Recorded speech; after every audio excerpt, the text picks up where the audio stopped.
de hoy. Y hoy día vamos a hablar acerca de un tema que es referente a los ácidos nucleicos. Este tema, uno de los últimos temas de el contenido de Bioquímica 2. Vamos a hablar acerca de cómo se hace el pase de información en los sistemas biológicos, ¿no? A partir de los ácidos nucleicos, ¿no? Claro que un poquito más que todo la estructura, la síntesis, la parte bioquímica, ¿no? Y prácticamente eso sería una de las funciones que hemos hablado en la anterior clase acerca de los nucleótidos, ¿verdad? Cuando varios nucleótidos se juntan, nos generan los ácidos nucleicos. Y los ácidos nucleicos, como dice acá en la presentación, son compuestos quinarios, que significa que tienen 5 elementos: carbono, hidrógeno, oxígeno, nitrógeno y fósforo. Están formados por nucleótidos. Sabemos que los nucleótidos tienen 3 partes. Tienen la base nitrogenada, tienen el azúcar y tienen el grupo fosfato. Puede haber mononucleótidos, dinucleótidos y trinucleótidos como el ATP. En este caso, los ácidos nucleicos solamente tienen mononucleótidos, un grupo fosfato que los va a unir. Estos mononucleótidos están unidos mediante sus grupos fosfato, entonces es importante el fósforo por muchas razones para la estructura de los ácidos nucleicos, para darle la estabilidad al ácido nucleico, para darle la carga también eh, a los ácidos nucleicos, que es las moléculas de ADN y de ARN. Entonces están unidos los mononucleótidos por enlaces fosfodiésteres.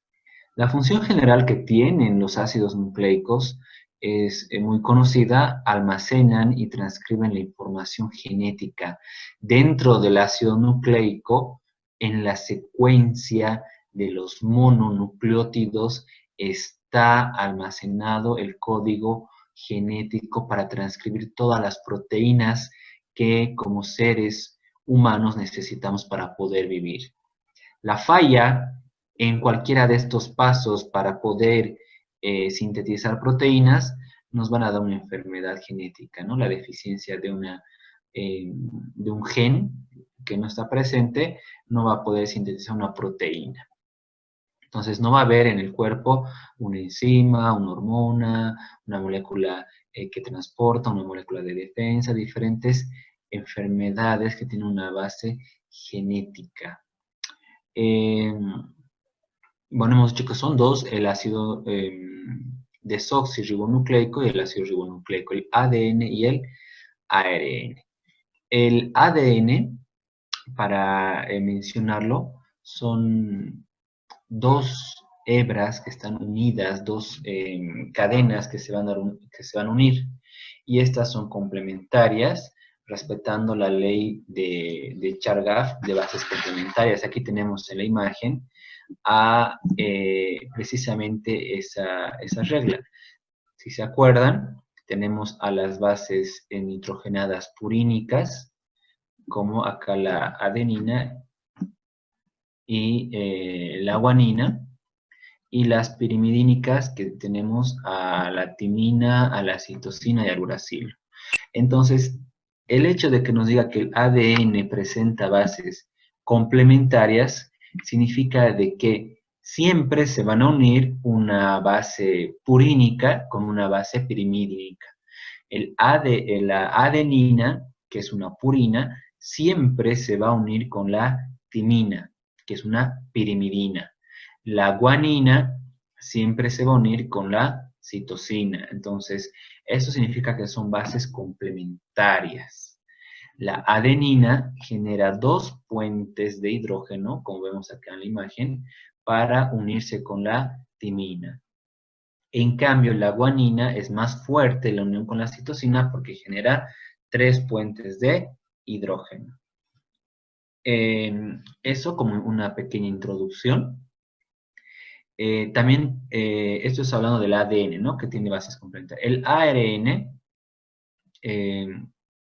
solamente tiene una cadena. Entonces acá no hay las dos cadenas que se van a unir, no hay necesidad de tener bases complementarias. Y en el ADN vamos a reemplazar la timina por uracilo. Entonces solamente va a ser una cadena. Esta cadena, cuando tenga 3 nucleótidos, vamos a suponer que hay otro nucleótido acá, por ejemplo, guanina, acá sería uracilo, citosina, no sé. Cada 3 nucleótidos son el codón, que es muy importante acordarnos y saber bien qué es un codón. Como dice, el codón es el triplete de bases nitrogenadas que están presentes en el ARN. 3 bases nitrogenadas que se encuentran de manera consecutiva y que cada codón va a hacernos la traducción de un aminoácido. Como habíamos hablado, la ley de Chargaff se llama así porque han descubierto la complementariedad de bases nitrogenadas. Vemos el ADN, que es el ácido desoxirribonucleico, que está formado, miren acá los colores, las bases, tenemos la timina, adenina, la guanina y la citosina. Y con esos colores, ¿verdad? Y si nos damos cuenta en este modelo de helicoidal del ADN, siempre el verde se une al azul, ¿no? Siempre se va a unir la guanina a la citosina y la timina a la adenina. Esa es la complementariedad. El ARN es solamente una secuencia, es una cadena, ¿no?, de bases nitrogenadas que cambia la base, la timina. No hay, en vez de eso tenemos otra pirimidina que es el uracilo. Eso también hay que tomarlo muy en cuenta. Ya hemos visto que la adenina se une a la timina y la guanina a la citosina mediante enlaces de hidrógeno, ¿no? Y la guanina y la citosina es más fuerte porque tienen 3 puentes de hidrógeno, y la adenina y la timina 2. Acá tenemos nosotros una cadena, miren, esta cadena de acá, que sería una cadena que tiene, por ejemplo, nucleótidos. La citosina, que está unida acá al azúcar, que está unida al grupo fosfato. Eso es un nucleótido. Pero le damos el nombre de citosina, aunque nosotros sabemos que la citosina en realidad es solamente la base nitrogenada. ¿Por qué se dice eso? Porque la cadena de los ácidos nucleicos presenta 2 regiones, una región variable y una región invariable. Esto lo voy a cambiar, creo que no se ve. Por ejemplo, la región invariable va a ser esta parte de acá, que es el azúcar, que en el ADN es la desoxirribosa, muy importante, y el grupo fosfato es invariable, miren, se repite constantemente y por el grupo fosfato se unen, por esos enlaces fosfodiésteres, los nucleótidos. En esta otra cadena, esta es la región invariable, la que siempre está presente de la misma manera. El grupo fosfato es el que está más al extremo, ¿no? Hacia afuera. ¿Y cuál sería la región variable? Las bases nitrogenadas, que son las que van a ir variando y de acuerdo a la variación es donde se almacena la información. Algo importante mencionarlo es de que son cadenas o secuencias antiparalelas, que significa que una cadena va en un sentido, digamos de abajo hacia arriba, y la otra va a ir de arriba hacia abajo. Eso significa que son antiparalelas, que no van más bien que está una en sentido volcado que la otra. Se hizo un consenso universal y esta secuencia antiparalela, lo vamos a borrar de esto, nos indica de que las cadenas de ADN siempre van a ir de un extremo 5' a un extremo 3'. Esa es la dirección siempre, ¿ya? El extremo 5' al 3'. Por ejemplo, este está yendo así. Y la otra tiene que hacer lo mismo, va de un extremo 5' a un extremo 3' y por eso son cadenas antiparalelas. El ácido, bueno, son ácidos, los ácidos nucleicos, porque el grupo fosfato es el responsable de esto. El que está más hacia afuera, este grupo fosfato pierde hidrogeniones, pierde su hidrógeno, lo libera al medio y se carga de manera negativa. Por eso son ácidos, los ácidos nucleicos, y tienen una carga negativa, el ADN, tanto el ARN, gracias al grupo fosfato. Eso en sus características. Entonces, el ADN es una doble hebra helicoidal y se le da el nombre de bicatenaria, ¿no? Que tiene dos cadenas. El ARN es monocatenario. Las dos cadenas son antiparalelas, como hemos mencionado, y la información reside en la cadena o en la parte variable, la secuencia de las bases nitrogenadas que forman parte de los nucleótidos. De las dos cadenas que hay, una cadena es la cadena muerte. Y esa cadena es la que nos permite transcribirlo a ARN y sintetizarnos proteínas. ¿Ya? Y la otra cadena es la que está complementando a la cadena molde. Entonces, una es la que nos interesa bastante. ¿Por qué? Porque esta cadena de ADN es la que se copia durante la síntesis de ARN en el proceso de la transcripción. La molécula de ADN en realidad es una molécula muy grande, es muy, muy, muy grande, extensa, si lo desarrollamos, es más grande que todo nuestro cuerpo en longitud, pero ¿cómo va a entrar en un espacio tan pequeño de nuestras células? Esto porque tiene la capacidad de super enrollarse. Se gira la molécula de ADN para poder entrar en un lugar tan pequeño sobre su propio eje, ¿no? Y empieza a sobreenrollarse. Además, puede ser ayudada por unas proteínas que las conocemos, que son las histonas, donde se almacenan el ADN, ¿no? El ácido nucleico. Entonces, al momento de hacer la replicación o de utilizar la molécula de ADN, lo primero que tenemos que hacer es desenrollar, como un hilo que está totalmente enrollado, ¿no? Hilo desenvolviendo. Para esto hay unas enzimas muy importantes que se llaman las topoisomerasas, las cuales permiten relajar el ADN, como una cadena de los teléfonos antiguos que teníamos con su cadenita, en forma de una hélice, lo tenemos que desenrollar. Estas enzimas son muy estudiadas, las topoisomerasas, las girasas, porque hay homólogos de esta enzima que son el blanco para la quimioterapia de cáncer, son el punto blanco, por ejemplo, para el tratamiento de muchas enfermedades infecciosas, como por ejemplo las quinolonas, ¿no? Que trabajan a nivel de estas enzimas impidiendo a la replicación de los ácidos nucleicos. Aquí tenemos la comparación de ADN con el ARN, lo que estábamos mencionando. El ADN es helicoidal, es decir, además de tener dos cadenitas, estas dos cadenas se van enrollando como una espiral, ¿no? Como esas gradas en espiral, ¿no? Que vemos, o en los cuadernos tenemos el espiral. Entonces, el helicoidal. En cambio, el ARN, como no son dos cadenas, sino es monocatenario, es lineal nomás, ¿no?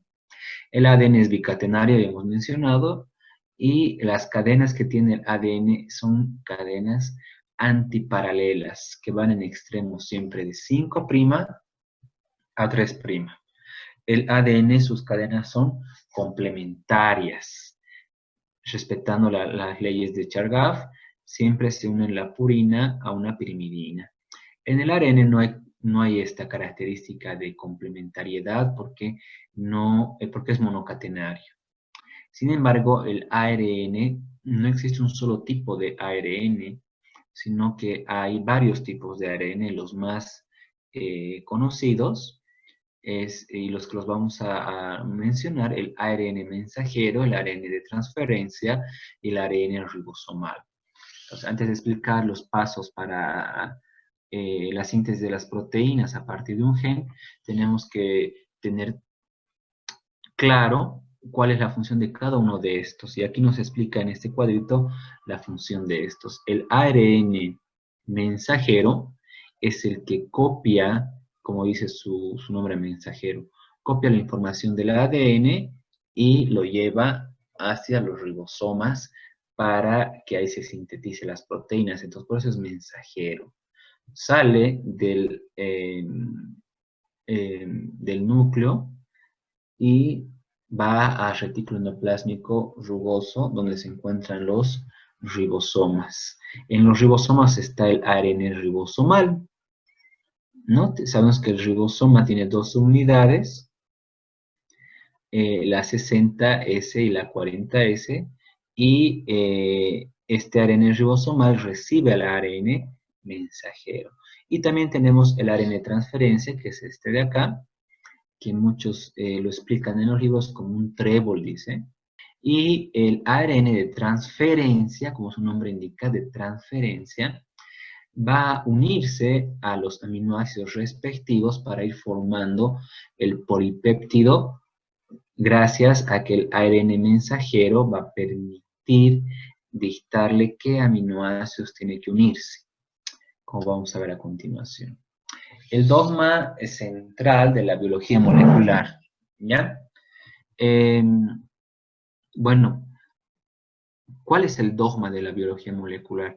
Significa que a partir de una molécula, vamos a resaltarlo, a partir de una molécula de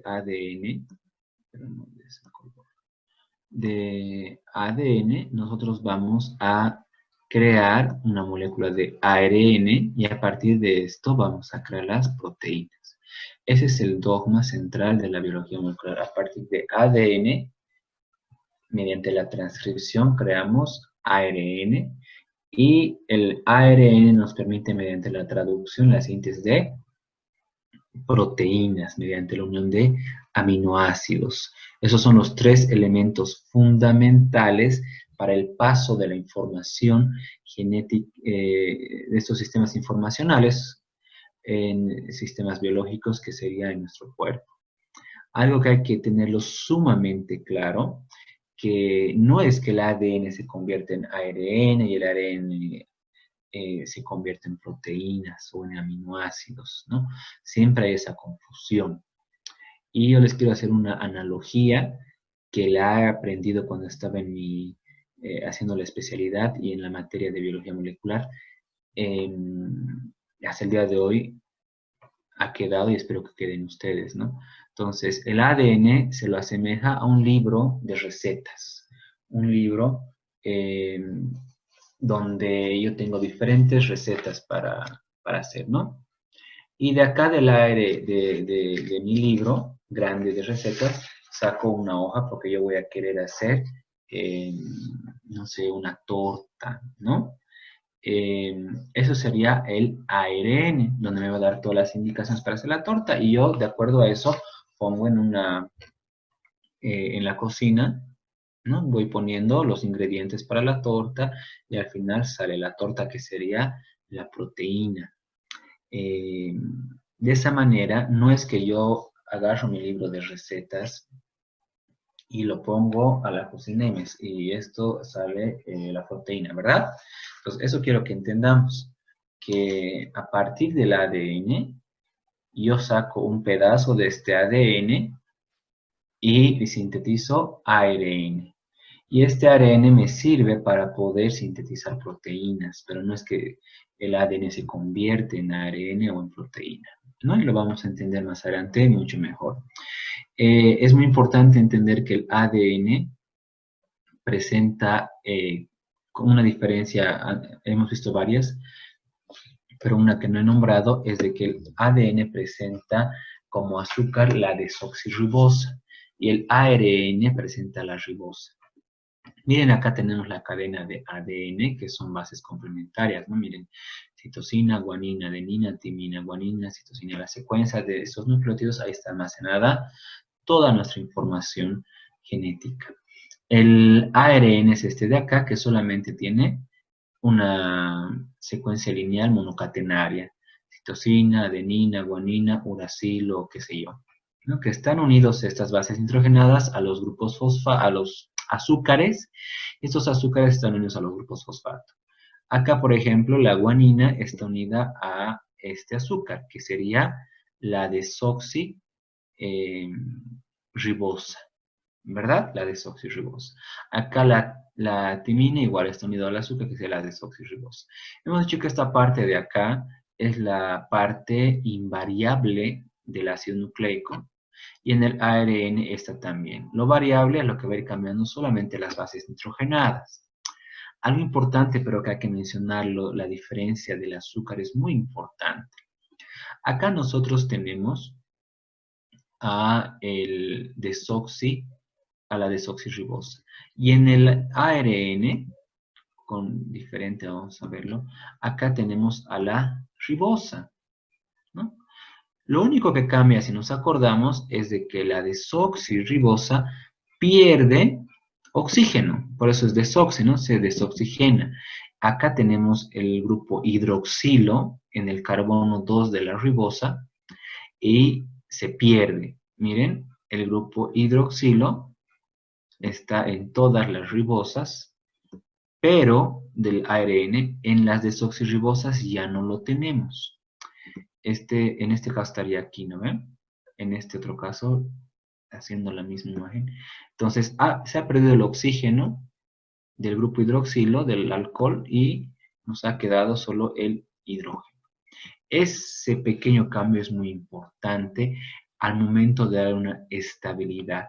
El ARN, al tener este grupo hidroxilo, que es polar, rápidamente puede unirse con el grupo fosfato y romperse esta parte y al final romperse todo el azúcar y destruirse espontáneamente la molécula de ARN. Es inestable. Entonces, el ADN, al tener la desoxirribosa, quitar el oxígeno, ya no tiene esta posibilidad de poder unirse con el grupo fosfato, poder separarse del azúcar y romper el azúcar y el grupo fosfato. Es estable. El ADN, por el azúcar que tiene, que es desoxirribosa, dura mucho tiempo. Por eso en las pruebas que se hacen, al momento de querer identificar material genético, se hace sobre el ADN. En forencia, por ejemplo, buscamos ADN, porque en todo lado nosotros vamos dejando nuestro ADN, ¿no? Y se queda por mucho tiempo. Se ha encontrado ADN de animales de miles de años atrás, ¿verdad? En cambio, el ARN se destruye, ni siquiera hay necesidad enzimática, de manera espontánea, por sí solo se va a ir destruyendo. Yo dejo mi ARN, por ejemplo, al agarrar algo, dejo ahí, y dentro de poco se va a ir destruyendo y se va a ir desintegrando. Y lo mismo ocurre en nuestro cuerpo, por eso vamos a ver que tenemos que proteger nuestras moléculas de ARN antes de que se destruyan. Ese sería el dogma de la biología molecular, ¿no? De ADN pasa a ARN y luego pasa a proteínas. Y también vemos que de ADN, el mismo ADN puede replicarse y formar más ADN. Eso sería replicación. Entonces vamos a estudiar la replicación, la transcripción y la traducción, ¿ya? Está toda la estructura que nosotros ya la tenemos que conocer. Acá hemos visto que el grupo fosfato es el que une a los nucleótidos por enlaces fosfodiésteres y este grupo fosfato pierde su hidrogenión al unirse y por eso todos los ácidos nucleicos son negativos, tienen carga negativa y son ácidos, pues por eso se llaman ácidos desoxirribonucleicos y ácidos ribonucleicos porque tienen la característica de perder hidrogeniones al medio, liberarlos. Bueno, vamos a empezar con la replicación, que es la parte más sencilla. Y si entendemos la parte de la replicación, la transcripción es algo similar. Entonces, en replicación estamos hablando que a partir de una molécula de ADN, sintetizamos otra molécula de ADN, idéntica, ¿ya? El ADN naciente, por así decirlo, que se ha sintetizado, tiene que ser idéntico al ADN madre, ¿no? Del cual estamos creando una copia, es una copia, ¿no? Es una, eh, como se diría, una fotocopia, una copia del ADN. Se sintetiza por regla de extremo 5' a 3'. Siempre vamos a tener que seguir esa regla. Todas las cadenas van de 5' a 3', ¿no? Y utiliza una cadena de ADN como molde, es decir, la molécula de ADN, acá la tenemos, es esta de acá, ¿no? Que tiene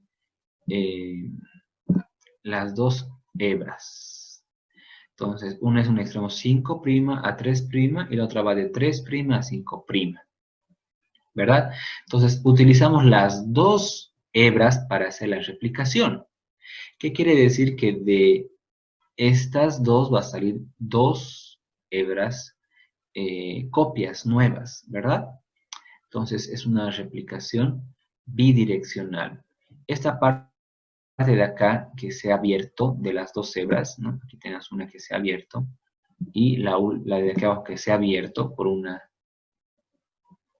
enzima y que permanece abierta, es la parte que se está replicando, el origen de la replicación. Y esta parte donde se está haciendo la replicación, esta burbuja, es una burbuja de replicación, se le llama replicón, el replicón. Entonces, una hebra que se está sintetizando nueva está yendo hacia un sentido y la otra hebra hacia el otro sentido, ¿no? Entonces, la replicación es bidireccional y esta replicación tenemos dos hebras.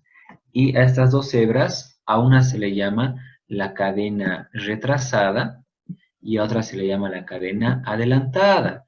Ya hemos mencionado que va una cadena de 5' a 3', ¿verdad? Entonces, por ejemplo, si acá va de 5' a 3', de 5' a 3' esta cadena, entonces la síntesis tiene que ser de 5' a 3', ¿no? Esta síntesis. En cambio, en la otra cadena retrasada o retardada, también le llaman, tiene que respetarse que la síntesis va de 5' a 3'. Pero esta hebra de acá va de 5' a 3' al revés. Entonces, ¿qué es lo que va a hacer esta replicación? Vamos a tener que crear fragmentos pequeñitos de ADN ahí para seguir la regla de 5' a 3'. Y luego estos fragmentos los vamos a unir, sellar o pegar. Entonces, hay una hebra que se llama la adelantada, que no hay ningún problema, rápidamente sintetiza. Y hay otra hebra, la retrasada, que tiene que sintetizar un fragmentito, seguir adelante, otro fragmentito, volver a seguir adelante, y luego unir todos los fragmentos. Estos fragmentos se llaman fragmentos de Okazaki, por el que lo ha descubierto. Entonces, la replicación es bidireccional y tampoco hay un solo replicón. Miren como en este ejemplo hay múltiples orígenes de la replicación, entonces tienen múltiples estas burbujas de replicación, replicones. Entonces, una molécula de ADN puede replicarse muchísimas y muchísimas veces. La replicación del ADN va a una velocidad de 50 nucleótidos por segundo. No es tan rápido como en las células procariotas, pero considerablemente es muy, muy rápido, ¿no? Bueno, y aquí tenemos todo lo que necesitamos saber en esta imagen acerca de la replicación. Tenemos las dos, tenemos la hebra, ¿verdad? Lo primero que hemos dicho que tiene que pasar es que mi ADN está súper enrollado, lo tengo que relajar. Entonces, para poderlo relajar, van a venir las enzimas que son las topoisomerasas. ¿Qué necesitamos para la replicación de las topoisomerasas? Estas enzimas, como bien dice su nombre, y lo habíamos ya explicado, van a desenrollar la molécula de ADN.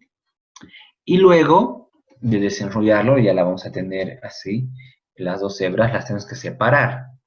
Para eso va a venir otra enzima que se llama la helicasa, que es esta enzima de acá, miren, que va a separar las dos cadenas de ADN para poder hacer la replicación de cada una de estas.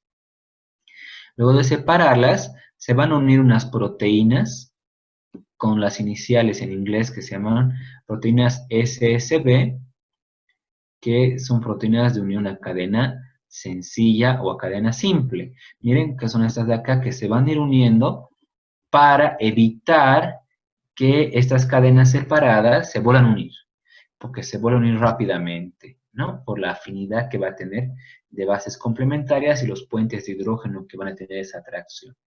Entonces, se unen proteínas SSB de unión a cadenas sencillas para permitir que estas cadenas no vuelvan a juntarse. ¿Qué más necesitamos? Ya tenemos abiertas las cadenas, ya tenemos relajado el ADN por las topoisomerasas. Entonces, lo que tenemos que hacer nosotros es incluir un pequeño fragmento de nucleótidos para empezar, un iniciador. En esta imagen se le da el nombre de cebador. Un cebador. Necesitamos un cebador o iniciador. Ahí está. ¿Qué es ese cebador? Es una pequeña secuencia de nucleótidos. A ese cebador también se le da el nombre de primer, ¿no? Que es en inglés, o iniciador. Es un pequeño fragmento de ARN, es decir, de nucleótidos de una sola cadenita. ¿Y quién va a ser el que incorpore ese cebador? A eso se llama ADN primasa. Es el que sintetiza e incorpora el cebador. Acá también en la primasa, para iniciar la replicación, incorpora el cebador. Pero para eso ya tienen que estar estas hebras abiertas, ¿no? Y cuando ya tenemos el cebador, que va a ser una cadena, un fragmento de ARN que se ha unido por complementariedad a otro fragmento de una hebra de ADN, ya empezamos la replicación y para eso viene la enzima súper conocida que se llama ADN polimerasa o ADN o a veces polimerasa nomás, ¿no? Pero se le dice ADN polimerasa porque estamos haciendo replicación. A partir de ADN estamos creando una copia de ADN, ¿verdad? Porque también tenemos la ARN polimerasa. A partir de ADN creamos, o sintetizamos, perdón, ARN. ¿Qué es lo que hace la polimerasa, que es esta enzima súper grande? Es una enzima muy grande con varios fragmentos. Lo único que va a hacer es incorporar los nucleótidos complementarios a la secuencia del ADN inicial. Por ejemplo, acá teníamos una adenina, le va a poner timina. Teníamos guanina, citosina. Teníamos citosina, le pone guanina. Teníamos timina, le pone adenina, ¿no? Entonces, también nosotros vamos a necesitar, para la síntesis del nuevo ADN para la replicación, los nucleótidos, ¿verdad? Los 4 diferentes nucleótidos. En realidad son desoxinucleótidos, ¿no? Desoxi ATP, desoxi GTP, desoxi CTP y GTP.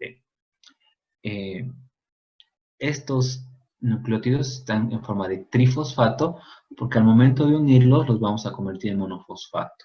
Se necesita mucha energía para hacer esto, entonces al romper estos enlaces, por ejemplo, desoxi ATP, ustedes saben que, y volverlo en desoxi mono ya no va a ser desoxitrifosfato, adenosina, por ejemplo, de trifosfato, sino monoadenosina fosfato, desoximonoadenosina fosfato. Entonces, al romper esto, generamos la energía para que se pueda realizar la replicación. Entonces, lo único que hace la polimerasa es hacer la elongación de la cadena. Va a hacer la elongación, ¿no? Va a ir complementando, complementando, complementando. Tiene adenina, agarra, le pone timina. Tiene guanina, le pone citosina. Así lo va a ir complementando. El ADN polimerasa no va a poder iniciar la replicación. Para eso se necesita el primer o el cebador. El ADN polimerasa reconoce al cebador, se une y empieza a trabajar, ¿no? Empieza a trabajar, a trabajar, a trabajar. En este caso, esta ADN polimerasa es la cadena adelantada, como dice acá, entonces va a poder trabajar normal. Como esta cadena va de 5' a 3', el ADN trabaja de 5' a 3'. En cambio, aquí está al revés. Esta cadena más bien va al otro lado. Va de 5' a 3'. Entonces, este ADN tiene que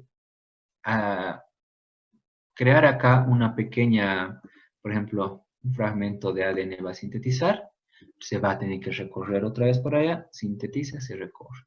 A estos fragmentos hemos dicho que se les da el nombre de fragmentos de Okazaki. No es tan importante, pero tienen que saber que hay una cadena retardada. ¿Y quién es la enzima que va después a unir los fragmentos de Okazaki? Se llama ADN ligasa. Entonces, eso es todo lo que se necesita para la replicación. Entonces, ¿qué vamos a necesitar? Tenemos que estar la primasa, los 4 nucleótidos en su forma de desoxirribosas, el primer observador, el molde de ADN, por supuesto, la helicasa, las topoisomerasas, las proteínas que no permiten que se vuelva a unir el ADN. Todo esto se necesita y obviamente la ADN polimerasa, que es muy estudiada hoy en día por por ejemplo, la prueba de laboratorio PCR, reacción cadena de la polimerasa, se basa en la función que tiene esta enzima de hacer replicación, ¿verdad? Y es una prueba muy fidedigna porque no hay dónde equivocarse al momento de identificar el ADN, ¿no? Y es la prueba de oro, por ejemplo, ahorita para el coronavirus, la PCR, para poder identificar si está el material genético, en este caso del virus. El ADN tiene dos propósitos, este ácido nucleico. Primeramente, es la fuente de información para que yo pueda hacer la transcripción y la síntesis de proteínas, ¿verdad? A partir del ADN, ya hemos dicho, genero ARN y genero también las proteínas. Ahí está almacenado. Mi cuerpo me va a pedir una proteína. Entonces, ¿dónde voy a ir? Al libro de recetas, como hemos dicho, ¿no? Voy a ir al ADN. Del ADN escojo una partecita, ¿no? Una hoja, es decir, un ARN mensajero, y hago la síntesis proteica. Esa es la función del ADN, que va a estar bien guardado, ¿no? Ahí en el núcleo. Y otro propósito, otra función del ADN es que proporciona la información heredada para células hijas. Es decir, lo que estamos hablando ahorita, que a partir del ADN se crea dos hijas de ADN, dos copias idénticas a, por ejemplo, el ADN madre, por así decirlo. Entonces, a partir del ADN puedo hacer la replicación, al momento, por ejemplo, de hacer la división celular, hacer la síntesis de una célula nueva, tengo que hacer también la replicación, ¿verdad? Para que cada célula hija tenga su propio material genético. Y además puedo hacer la transcripción. Ahora vamos a hablar acerca de la transcripción. Es el proceso mediante el cual se transcribe parte del mensaje genético del ADN en forma de ARN. Aquí seguimos hablando el mismo idioma, ¿no? Una partecita del ADN, ahora ya no es como la replicación que replica todo el ADN y me genera un nuevo ADN. Aquí de todo el ADN hemos dicho, de todo el libro de recetas, voy a agarrar una pequeña parte, la que me interesa, que va a tener el gen que quiero yo transcribir. Y esa partecita del ADN lo voy a transcribir, ¿no? Lo voy a copiar a otra partecita para poder hacer la síntesis de proteína. A eso se llama transcripción, la síntesis de ARN mensajero. Por ejemplo, de todo este ADN que hay, supongamos que esta partecita es la que yo quiero transcribir del ADN, ¿no? Y ahí voy a empezar a sintetizar ARN. Ese es el proceso, ¿no? De todo el ADN, supongamos que yo quiero transcribir solamente esta parte que va a codificarme para un gen.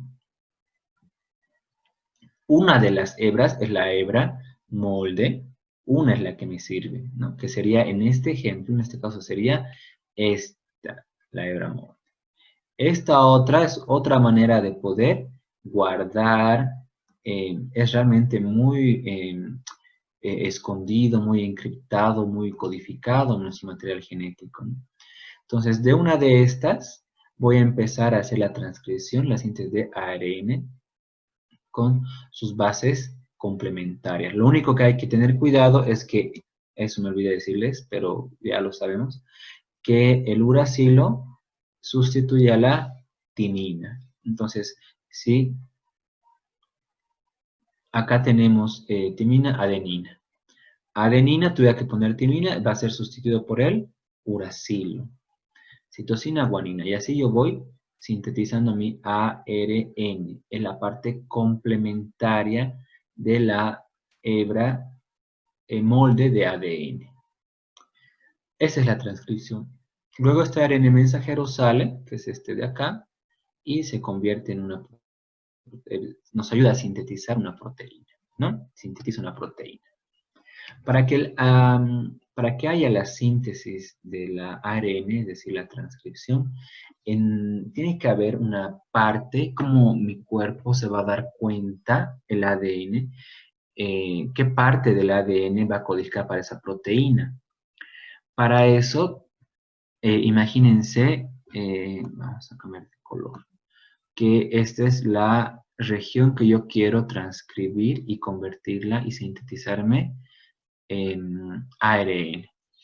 Entonces, para poder reconocer que ese es el gen que yo necesito para la síntesis de proteínas y para la transcripción de ARN, antes tiene que haber unos sitios de reconocimiento.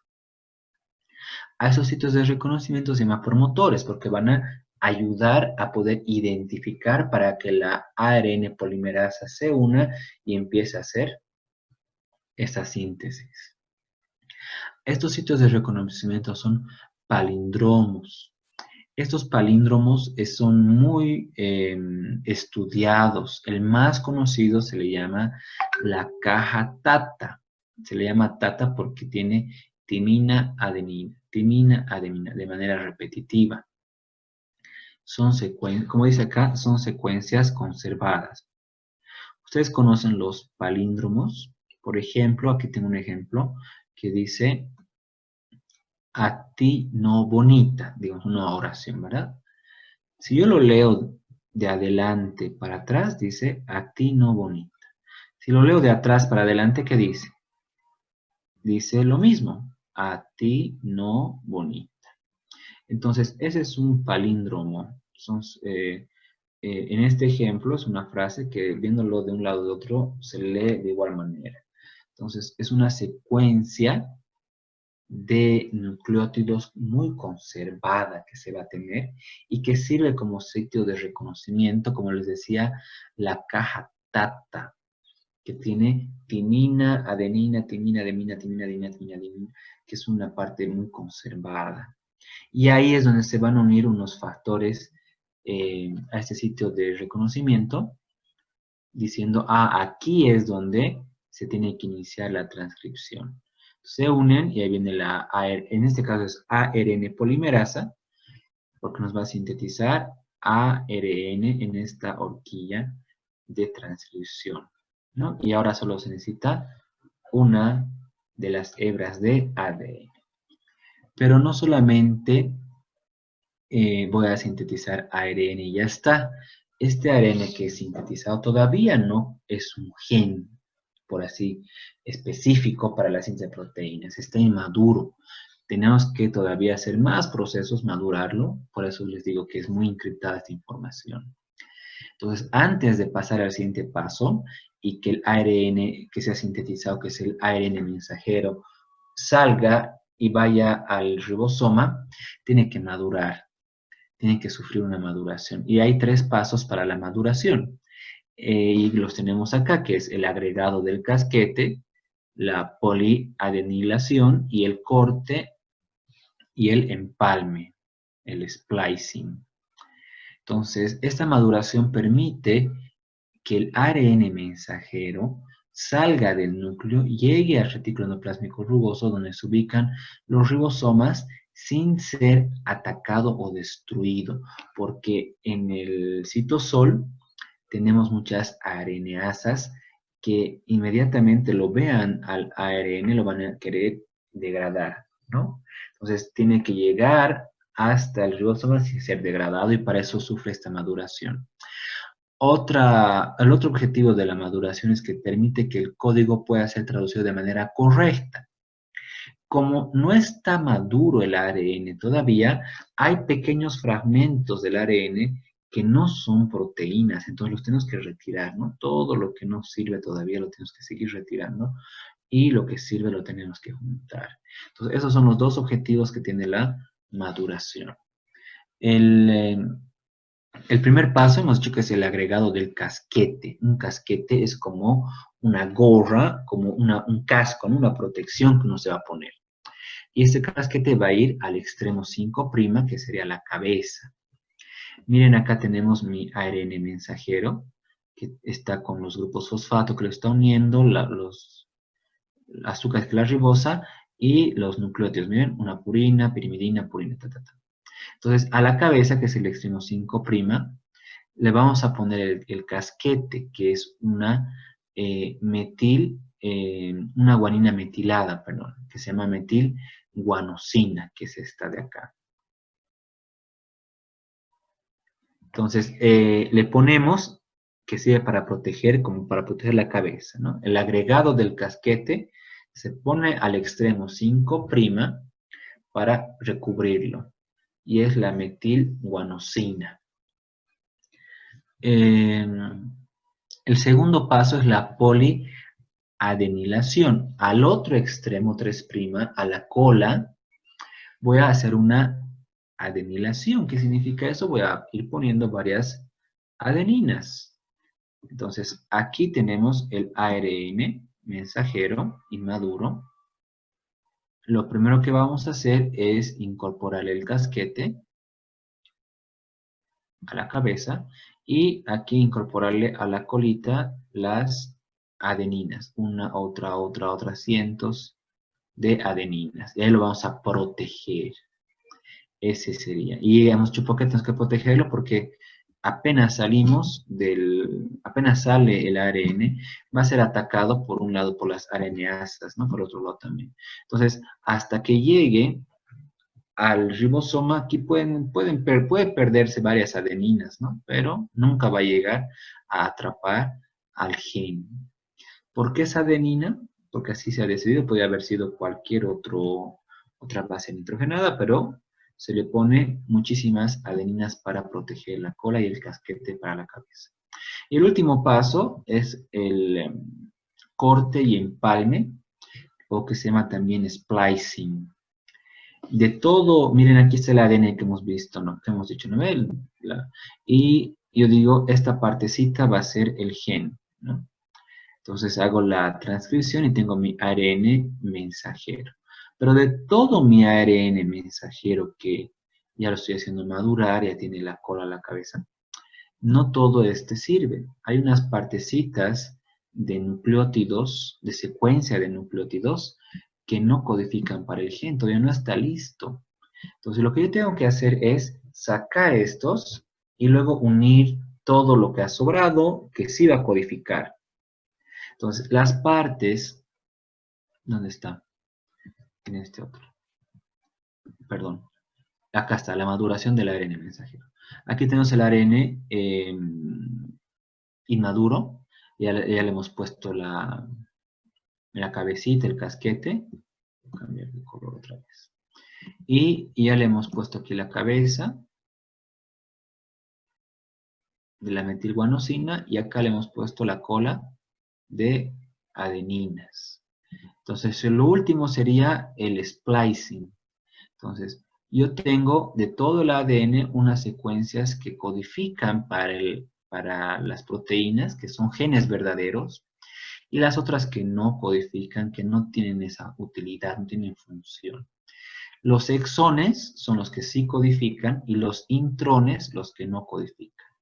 Intron se dice que son secuencias intermediarias entre dos exones. Exones significa que son secuencias expresables, expresadas, que sí son útiles, que se van a servir para codificar. Entonces, yo tengo aquí un exón que ese sí codifica y un intrón que no codifica y luego un exón. Entonces, agarro esta partecita de acá y agarro esta parte de acá, el extremo 5 y 3' de mi intrón y lo voy a unir.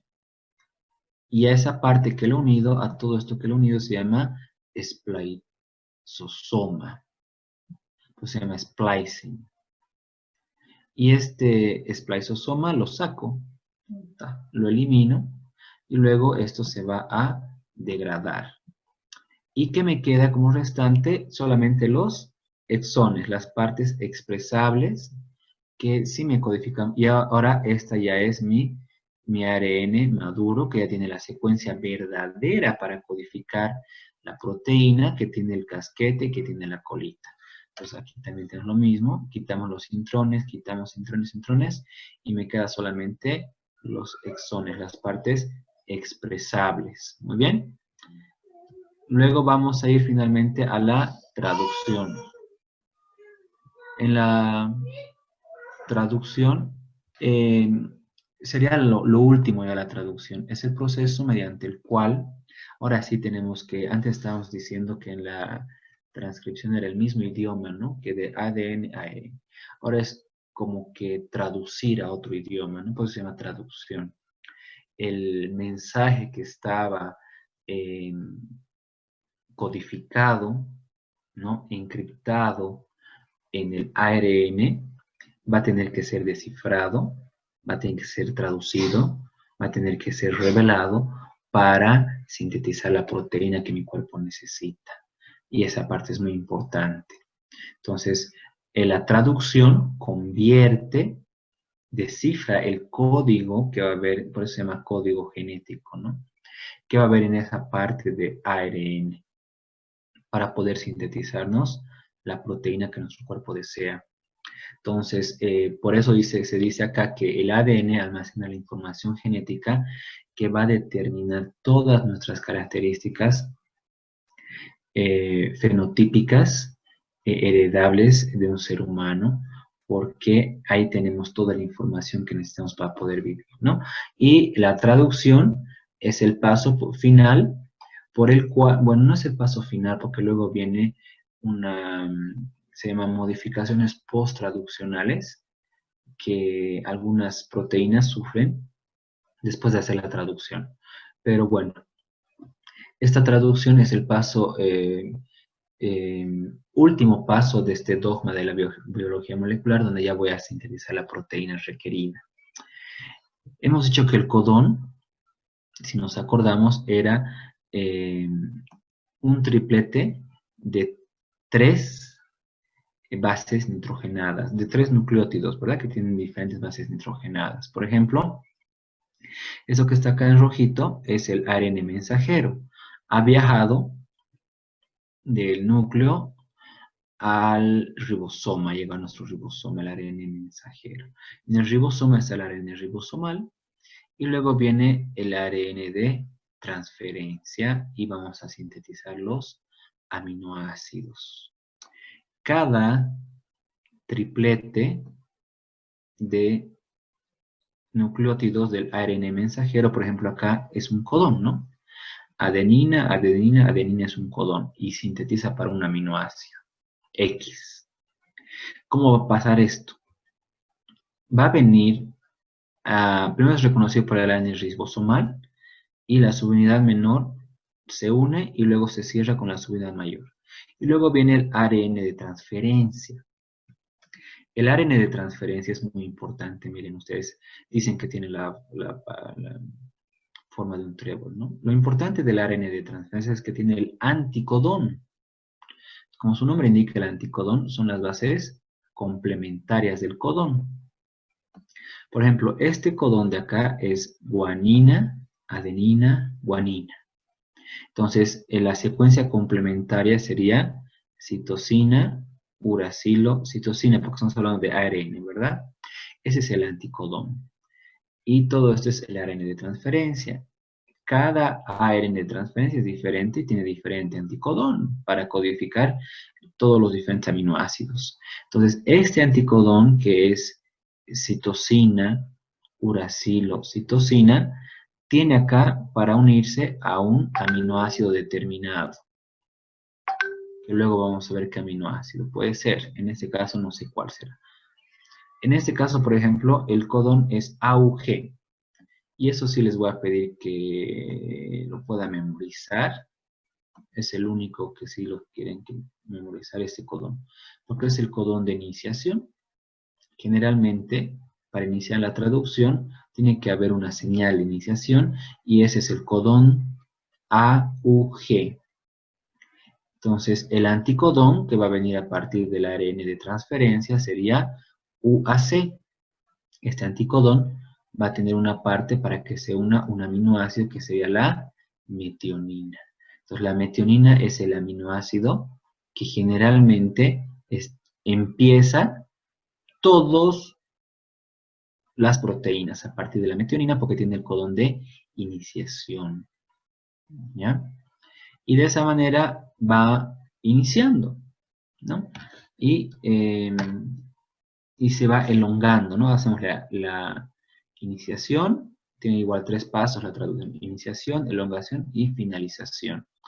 Acá tenemos, por ejemplo, el AUG, ¿no? Que codifica para la metionina. Tenemos el ARN de transferencia que trae a la metionina y que lo inserta. Y estos se unen por afinidad de complementariedad, ¿no? Tenemos un video ahorita que vamos a verlo. Y ahí hay un sitio de unión, luego pasa a otro sitio y se lee el otro codón. Y así sucesivamente se lee el otro codón y cada vez que se lee un codón se une otro aminoácido y la cadena polipeptídea va creciendo. Aquí teníamos metionina, ahora metionina, prolina. El otro codón nos va a dar otro aminoácido, otro aminoácido. Entonces, eso es muy importante entenderlo. Algo que me olvidé de decirles de la ARN polimerasa es de que también tiene una parte, la ADN polimerasa y la ARN, para poder reparar en caso de que se haya equivocado, porque puede haber una falla, ¿no? Que eso se llama mutaciones de diferente tipo. Entonces, acá tenía que poner guanina, en vez de guanina pone, no sé, uracilo, ¿no ven? Entonces, puede haber una parte de corrección que puede tener, y la polimerasa nos ayuda en eso. Aún así, habiendo eso, hay fallas genéticas, ¿no? Y eso sería la traducción.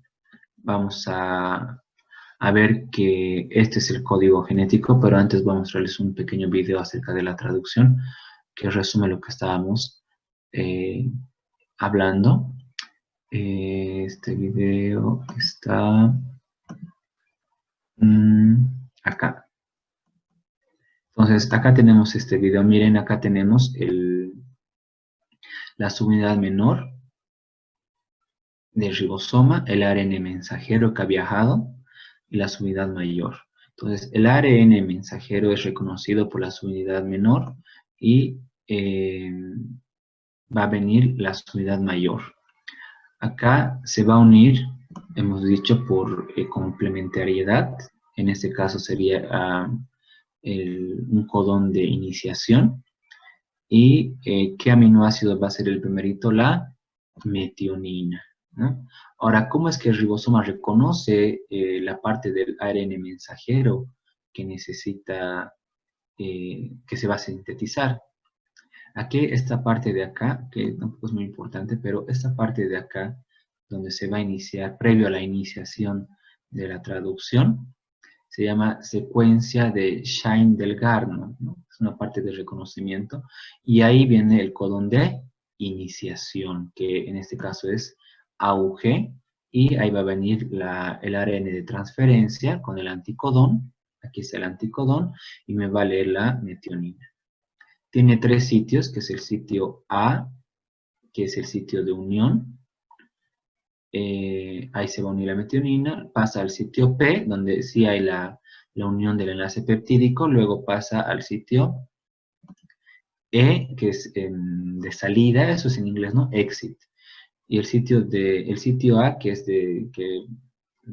para aceptar el nuevo anticodón, y así sucesivamente va a ir creciendo la secuencia de aminoácidos, ¿no? Peptídicos. Ahora, ¿qué es lo importante acá? ¿Quién es la responsable? ¿Quién es la enzima importantísima, que creo que es la única enzima que les estoy pidiendo que sepan en este? Es la enzima encargada de traer al ARN de transferencia, ¿no? Porque si trae o lee mal el codón y trae a otro ARN de transferencia, va a poner otro aminoácido, ¿no? Y esta proteína, pues, es una proteína no funcional. Entonces, se llama aminoácido ARN de transferencia sintetasa, que es un nombre un poquito larguito, pero entendemos con el nombre que nos va a incorporar los aminoácidos en el ARN de transferencia para para el crecimiento de la cadena peptídica. Ya tenemos metionina, histidina, glicina, glutamina, y ahí va creciendo, creciendo, y va a ir recorriendo. El ribosoma va a ir recorriendo por todo el ARN mensajero, miren, hasta que llega al final, y cuando llega al final, acá ya no viene un ARN de transferencia, sino va a venir va a haber un codón se llama codón de stop o de finalización. Hay 3 codones de finalización. Entonces, en vez de venir un ARN de transferencia, viene un factor que se llama factor de liberación. Corta la cadena y ya hemos liberado nuestra proteína que ya ha sido sintetizada. Y ese ARN mensajero ya va a ser degradado, ¿no? Ya ha cumplido su función. Eso para poder entenderlo mejor. Ya estábamos terminando con el código genético. Luego de la traducción, ¿no? Se dice que el código genético, que es esto de acá, cada codón va a codificar para algún aminoácido. Miren aquí, UUU es para fenilalanina, por ejemplo, o CUU para leucina. AUG hemos dicho que va a ser para metionina, que es el codón de iniciación. Y estos 3 de acá que no codifican para aminoácidos, que están de rojos, UAA y UAG y UGA son codón de stop, de finalización. Se dice que el código genético es, no me gusta ese nombre, es degenerado, pero en realidad me gustaría mencionar que es redundante. ¿Por qué va a ser redundante? Porque tenemos 64 diferentes combinaciones, si las contamos, pero solamente sintetizamos 20 proteínas, que son 20 aminoácidos, que son los 20 aminoácidos que forman parte de las proteínas. ¿Qué quiere decir eso? Que varios codones sintetizan o ayudan a unir el mismo aminoácido. Por ejemplo, si el codón es UUA, sintetizo fenilalanina, ¿verdad? Pero si fuera UUC, también sintetizo fenilalanina. Entonces nos va a dar esa, pues es que es redundante, ¿no? Uno de sus de los nucleótidos del codón puede ser flexible. En caso de que no ponga, digamos, un codón, en el codón, perdón, un nucleótido exacto, igual va a poder sintetizarnos el mismo aminoácido. Entonces no va a haber ningún problema en ese sentido. Y eso es algo beneficioso para nosotros, ¿no? Entonces, a partir de diferentes codones, puedo sintetizar, puedo tener el mismo aminoácido. Para terminar esta parte, este tema, las diferencias entre ADN y ARN resumiendo. El ARN, la parte del azúcar es una ribosa en lugar de sofirribosa, lo que le da mayor inestabilidad y una degradación espontánea a la molécula de ARN, lo que no pasa con el ADN. Los componentes pirimídicos difieren del ADN. ¿Por qué? Porque en el ARN tenemos uracilo, en cambio en el ADN no hay uracilo, sino hay timina. Es el único que va a diferir. El ARN existe como una cadena única, en cambio que el ADN es no es monocatenario, es bicatenario, son dos hebras antiparalelas. El contenido de guanina no es igual al de citosina, ni su contenido de adenal de uracilo, claro, porque no necesita ser complementario. En cambio, el ADN, como son cadenas complementarias, siempre el contenido va a ser el mismo, ¿no? Porque son complementarias. La adenina y la timina van a ser exactamente iguales y la guanina y la citosina también. Los álcalis pueden hidrolizar el ARN hasta mononucleótidos. Entonces, por eso también el ARN, que yo lo puedo dejar por diferentes lugares, mis rastros de ARN, se va a degradar rápidamente porque van a empezar a hidrolizarse y liberan sus mononucleótidos. Hay diferentes ARNs, hemos dicho, ¿verdad? Hay el ARN mensajero, el ribosomal y el de transferencia, pero no son los únicos. Hay otros más. Nos dice acá que las moléculas de ARN citoplasmático que transfiere la información genética desde el ADN hasta la maquinaria de proteínas se designan como ARN mensajero. Los ARN mensajeros son los que viajan, ¿verdad? Desde el núcleo hasta el retículo endoplásmico rugoso para unirse a los ribosomas. En cambio, el ARN ribosomal es el que forma parte estructural y funcional de los ribosomas, ¿no? También tenemos el ARN de transferencia, que como dice su nombre, nos permite transferir aminoácidos de acuerdo al anticodón presente en este ARN, ¿no?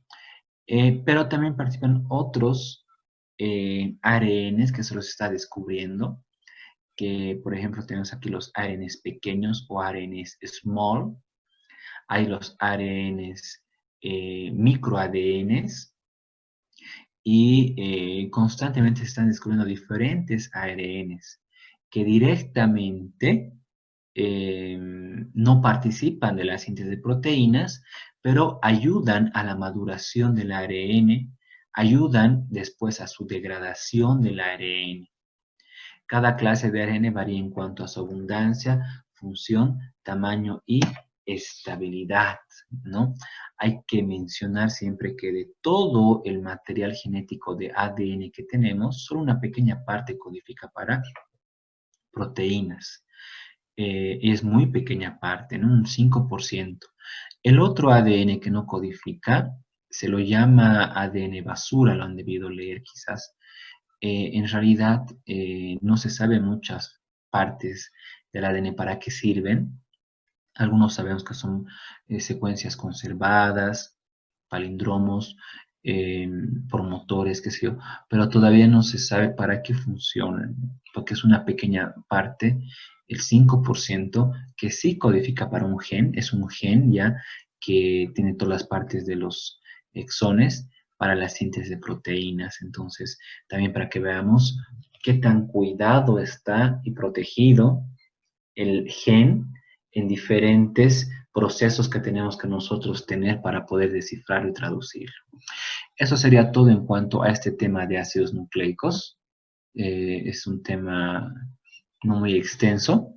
Y la siguiente clase estaríamos con el último tema de bioquímica 2, que son las vitaminas. Hasta ahí sería.